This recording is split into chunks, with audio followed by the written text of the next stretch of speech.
am Beverly Huggins Kirk. I interjected my maiden name in case I can find any relatives out there.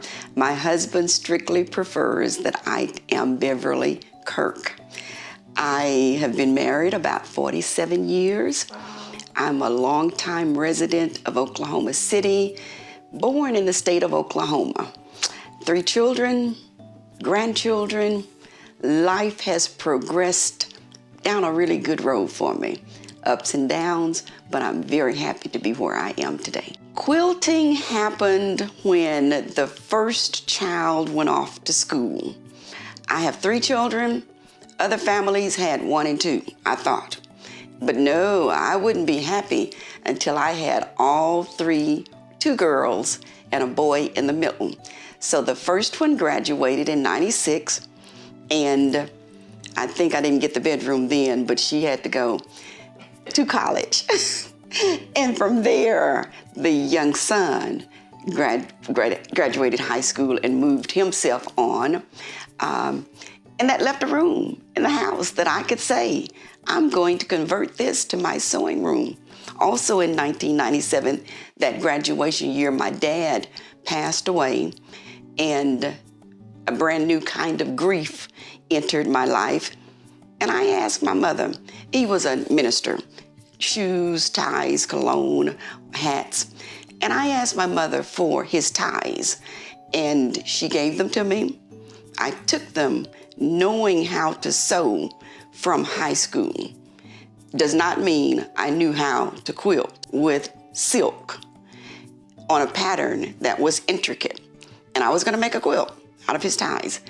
I stitched through 18 by 18, brought it back to my mother and said, what am I gonna do with these ties? She said, make a pillow. I said, oh, great. She said, I'll put the back on it. Let's make pillows. So that was it. And that was the therapy. That was the taking hold of remembering his life and integrating and weaving it. And that was what I wanted to do from then on. I don't sew. I quilt. I don't put together suits and shoes and slacks. So I've got to put those little pieces together and make something out of it. The book told me how, and then immediately I started with classes. We didn't have all the Zoom and podcasts in '97, so I started going to classes. There are also available quilt guilds that you can join for X number of dollars a year.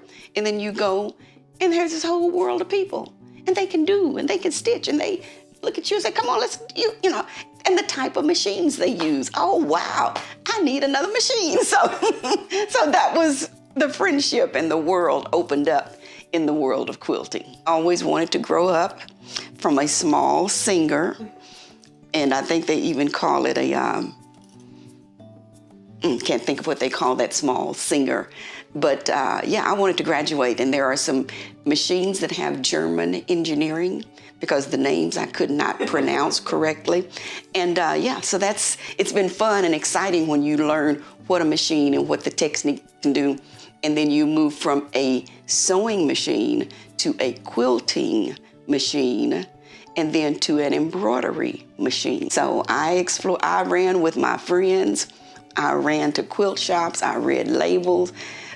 Yes, all of that was just out there to make friends and to learn and to do and to increase and build upon the skill set. I did stumble upon the piecing inspiration of a quilt and fabric.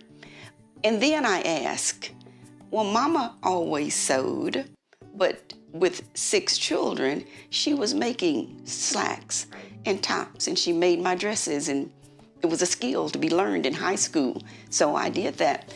But later on, I did ask, and my grandmother quilted extensively, and I found some of her quilts. And then Grandma in Mississippi, she quit, and people had to tell me, oh yeah, your auntie did this, and where was I? I would guess I was playing in the sandbox or going to school. So no, I didn't have an exposure, but later on, everybody would tell, oh, she loved, where was I? So I just missed it. So, but I am glad that heritage and some of those sewing machines are still in our family. Well, I can really look now and see it's been a process. And from my friends in a guild, and just as in the state of Oklahoma, African American people are a minority, and I still find that a lot of when I was 30, the women that were 50 and 60, they were quilting somewhat alone, utility quilts, and they were making quilts, so they didn't have the time and the joy and they had 6, 8 kids, and you got to keep going. So I didn't see that. And you said, with my guild, I was learning from a larger Caucasian audience and from books and magazines.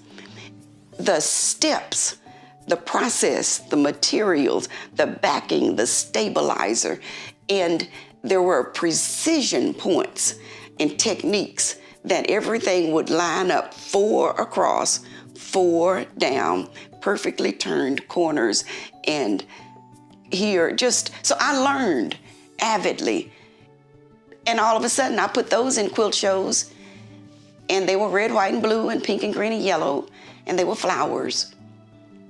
And it was beautiful, but I glimpsed at myself, this is cute, this is good, I'm good, but where am I?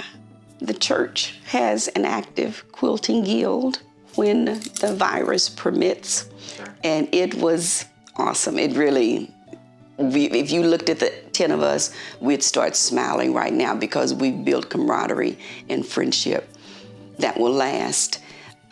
There is another group, Afarona Quilt Group, and that girlfriend has been around with me 25 years, and that's what she does. She loves a small group setting many times, but we do Kwanzaa, and we do anything we want to do. So I feel like all of my groupings have been there, and I've been there to support, to input, and to do. We spend about 8 to 12, from 2 to 4, or it's a time block that's open, so you capture the learning and how to iron. And this one, I'm probably the migrator. The other ladies mind their own business, and they probably have a project that they're working on, but we all have a group project. But when you want to do what you want to do, you can do what you want to do. But we want the goal output is that all of us were making a quilt, which was a square and a square, or disappearing, half square trice. Okay, so we had a goal, and we left that open for everybody to work on. But the talk invariably, as the needle moves and as the sewing machine hums, they talk about, one girl knew my mother, worked at her with GE. I said, you were at GE? She said, yeah. Oh, your mother was Helen. Oh, so you just are free and to talk the conversation. And when I am around women that are a bit older than me, they were already hitting 52 years married. And of course, my question is, how do you do that? How do you hang? I'm headed that way, but I have no idea what that's like yet. So you learn intergenerational, and that's been my experience. So it's a free-flowing environment that you actually have to work many times to keep it from not being a little critical or jealousy, or sometimes people, and then we just have to hone in on our best skills, because what we really want to enjoy is quilting. Right. We want the product. And we'll be back every week, so we should get along. When you look at a quilt that may have the influence first of the larger society, Caucasian American women from different time, places through the timeline, there are medallion quilts that have great popularity, that have floral, edging, lace, fine fabric, detailed, intricate sewing. And when women of African descent either labored in their homes or were enslaved, they took the leftovers or they took the clothing and used that fabric and made quilts. So when you see one of those, you can contrast the quilt that was made by the other lady. And I think Mary Lincoln Todd had a dressmaker, quilter, who was an African-American woman. And that's a good story that the Black woman took the fabric or the pieces and the leftover as a dressmaker to Mary Lincoln Todd. And of course, Mary Todd Lincoln, and because she went to a bunch of balls, she had to have a new dress. And so, she had a dressmaker, and that's how, but the construction of her clothing and her dress, her quilts would be very much different in the makeup and the layout of maybe an untaught woman, but you can't really say untaught because it's just not a fair evaluation. Women were using creatively the leftovers and what they had to turn it into a thing of comfort and beauty. Bring it forward from those years, it was also folklore that evil travels in straight lines. So the quilter would zigzag and make intersections. And you can see that where fabrics are laid together and sewn together. You'll have crooked lines. You will have strip piecing, where you take strip, strip, strip, strip, strip. And that's all they had to work with was fabric that they cut into 4 or 5 inch strips and laid them end to end, made it strip, strip, strip, strip, strip. But when you stand back and look at it, it's like, now I know that came from across the tracks. That didn't come from the uptown quilt maker's house that, again, created works of art, beauty. The blocks of many American quilt makers are perfectly set, 12 inches apart, just perfection.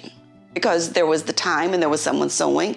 But when we did ours, we just did with what we had, and we were more. So when the quilters of G's Bend were discovered for generation after generation, teaching each other to quilt, using the fabric they had, you had graphic designs that were magnificent, little thought of. It was like if a painter had taken colors and painted. So that's the way our quilts are identifiable in many different ways.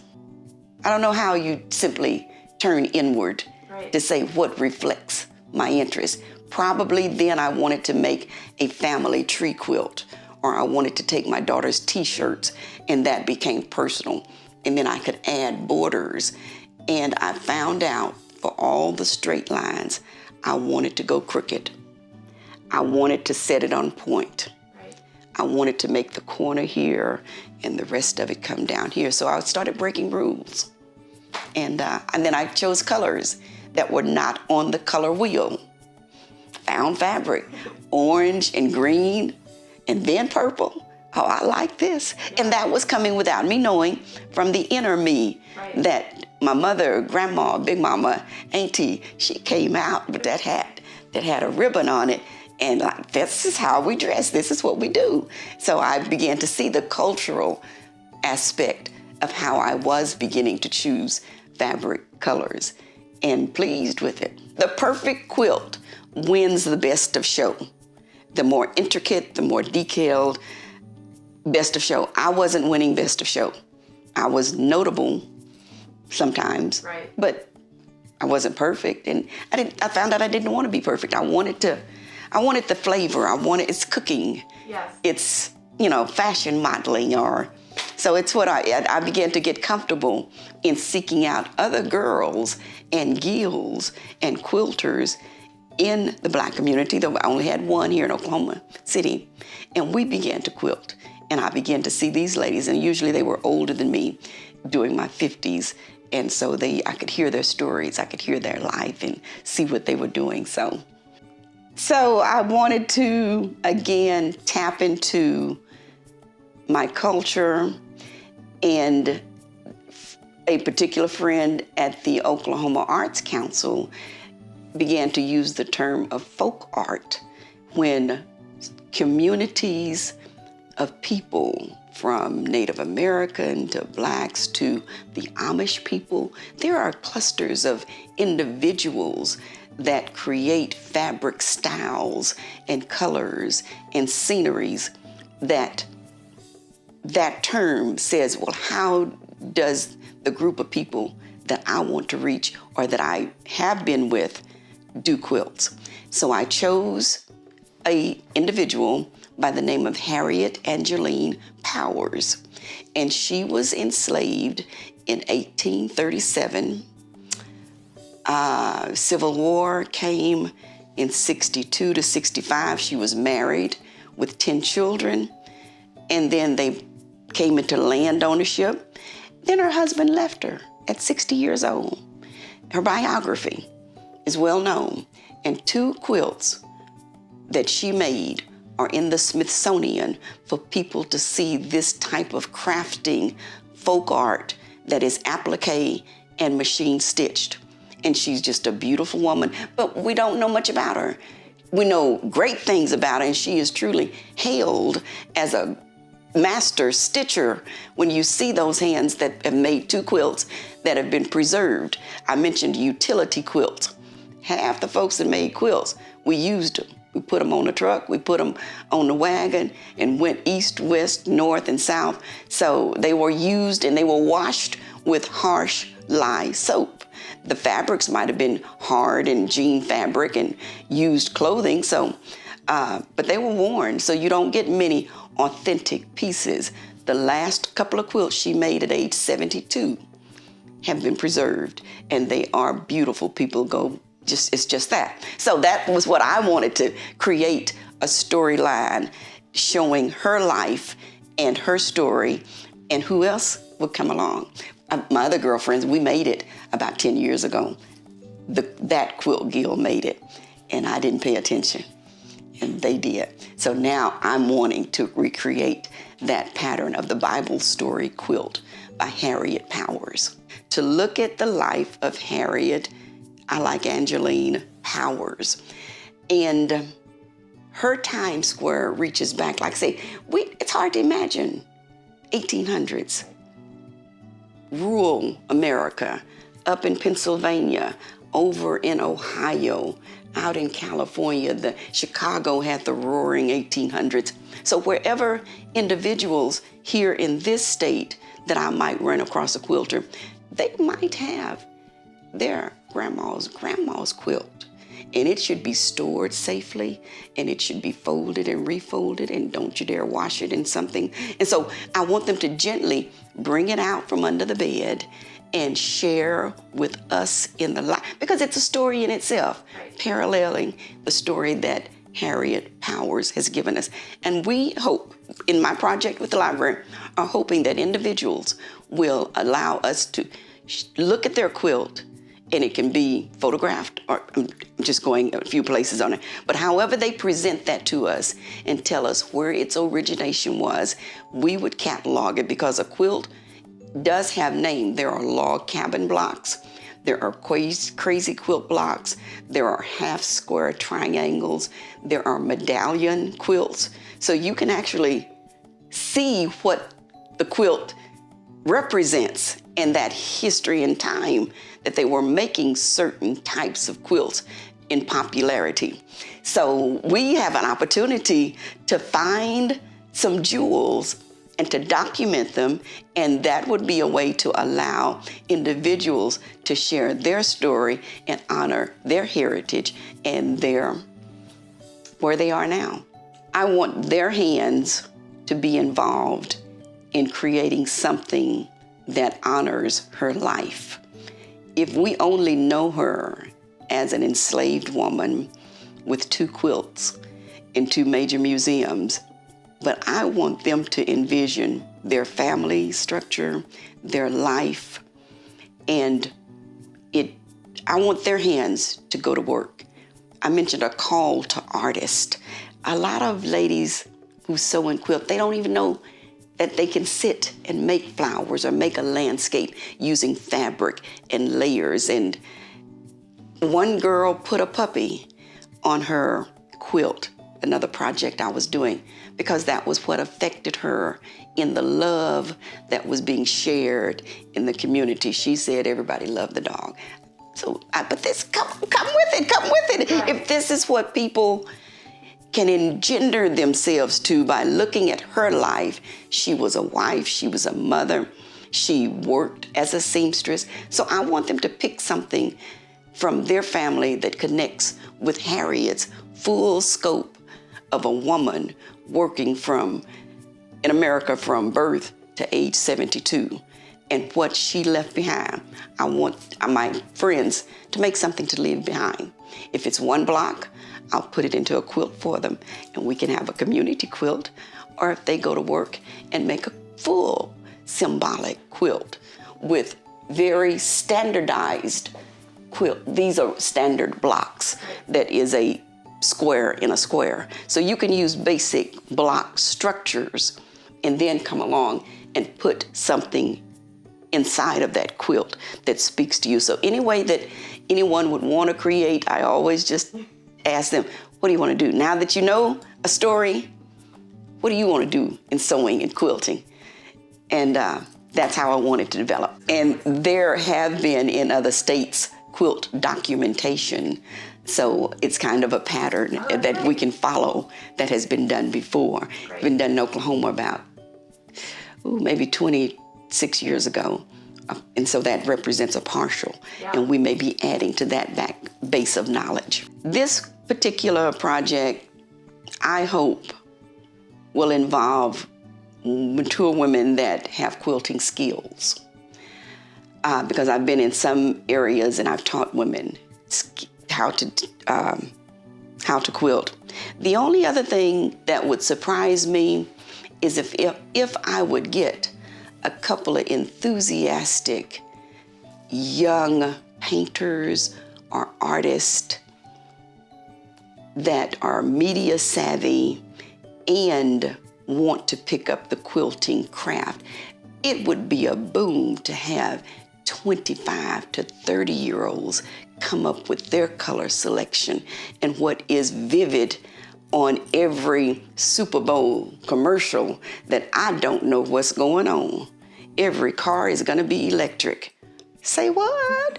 Why are we doing? So as the world moves on beyond me, I would love to see young people, college kids, graduates, and mothers take the time, if they can, to say, I can create, I can do on whatever scale of a pillow, or of whatever scale, they can begin to dibble and dabble with fabric, color, texture, binding, art that hangs on the wall, because it would be quilt art.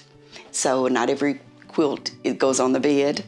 So I don't know if those individuals would come along. I want them to come along and tell me they have a better way to do it. They have a bigger idea. And I'll say like, oh my goodness.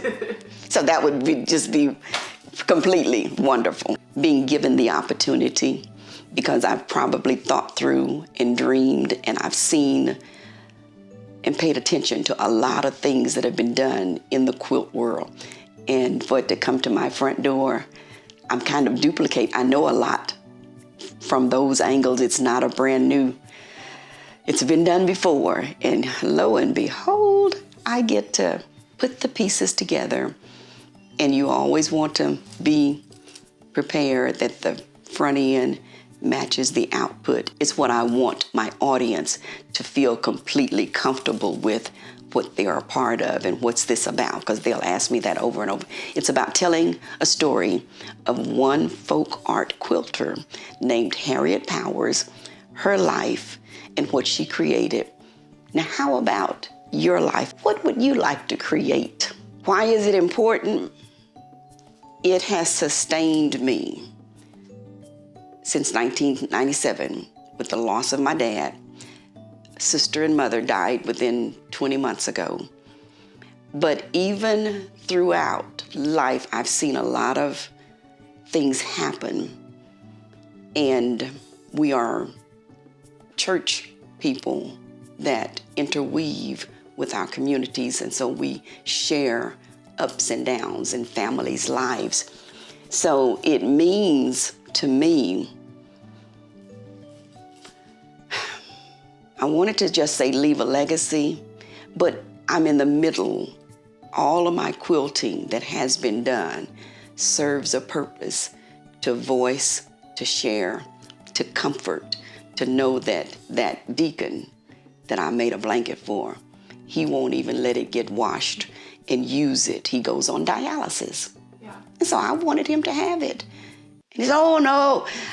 But so I'm doing the legacy all the way up until now. And I believe that when I'm gone, my children and my grandchildren will say more, she was a quilter. But it'll get to be more than that, that she did what she loved. She intermingled with people. She shared with people. I made a few enemies. Not everybody likes me, but I try. I have to keep trying to make all things better.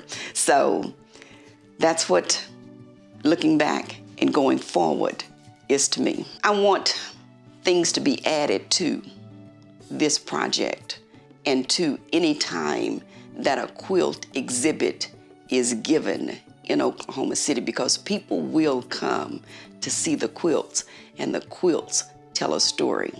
So I want more. I want Oklahoma City to have annual spring quilt shows, that people come, that people bring their quilts. Just that. That's a meeting place. It could be annual, that we have a chance to rub shoulders. I was talking to a girl the other day, and she says, who else do you know, except men that fix cars, that you can just walk up, oh, what you got going? And we start telling them, oh, this is my quilt, this is so-and-so, and we we don't know you.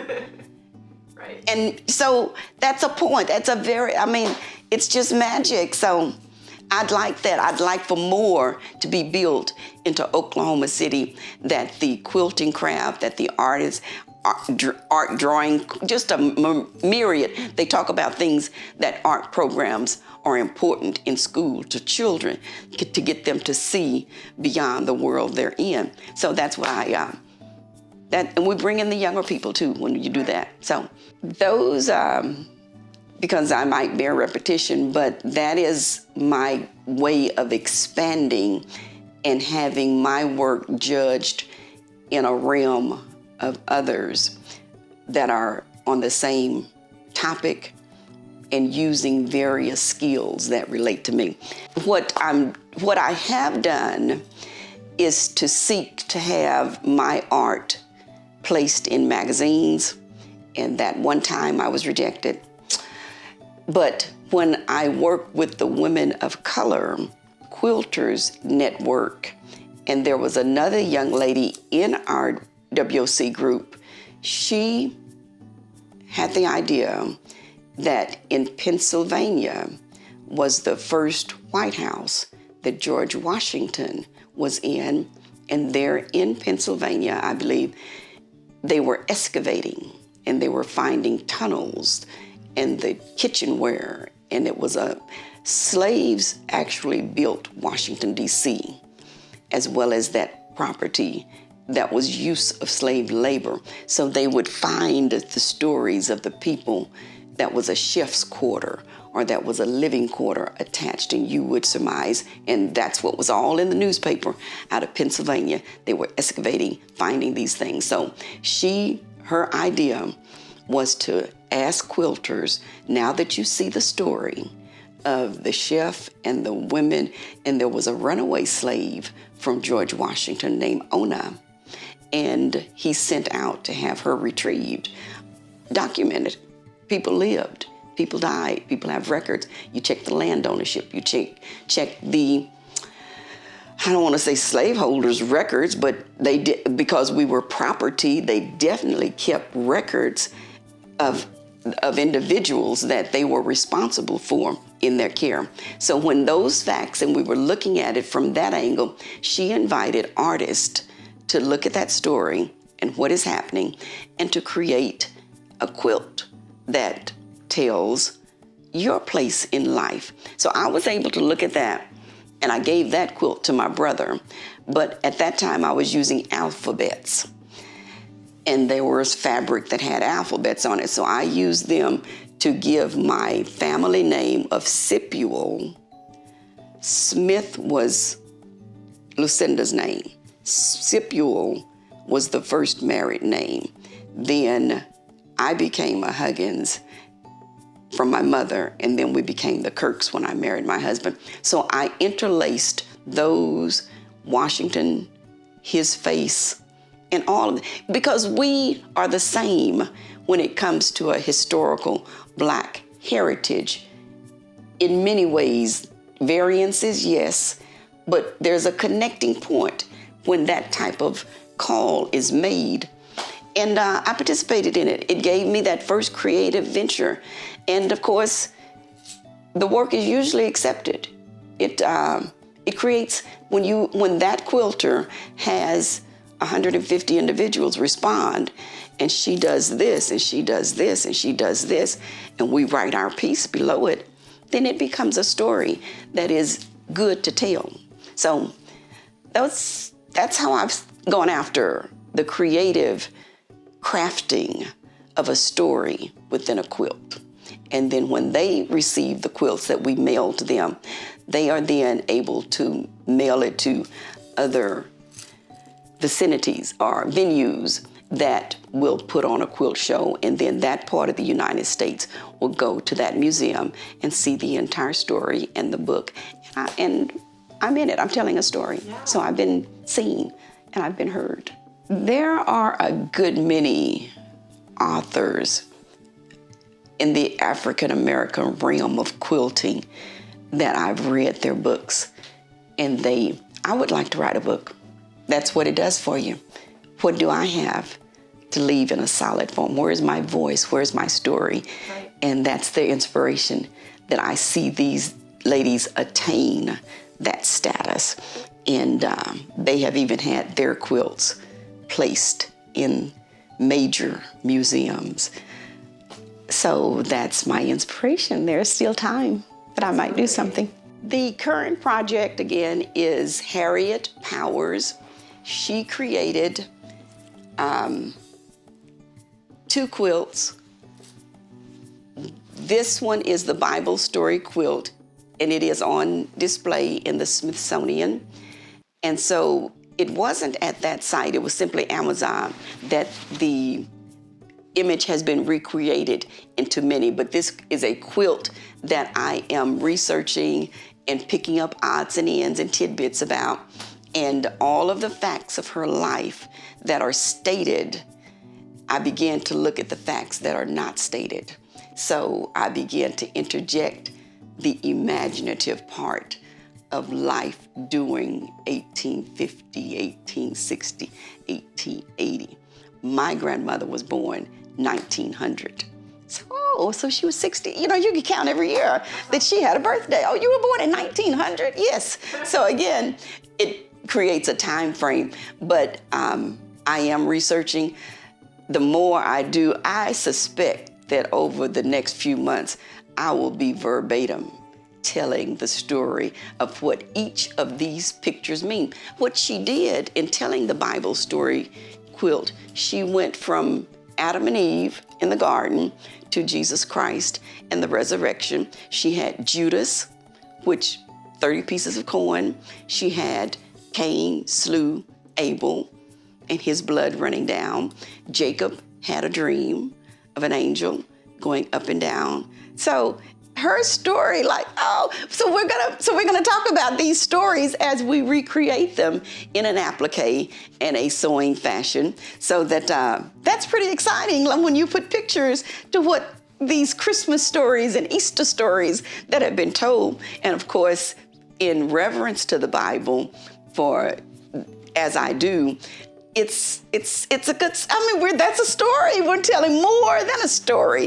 That's a life-changing event when you see history and you see from this perspective. There are a lot of other perspectives out there, I know. But that's going to be my job, to tell this one and to recreate this Bible story quilt. Conceptually, our time block is about 6 to 7 months. So the best part is that I can be consumed on a timeline, and then I'm going to let it go, because there'll be time for something else. So, but that's the exciting part, to have it set up in this way that I can do, and not overdo, but I got to do.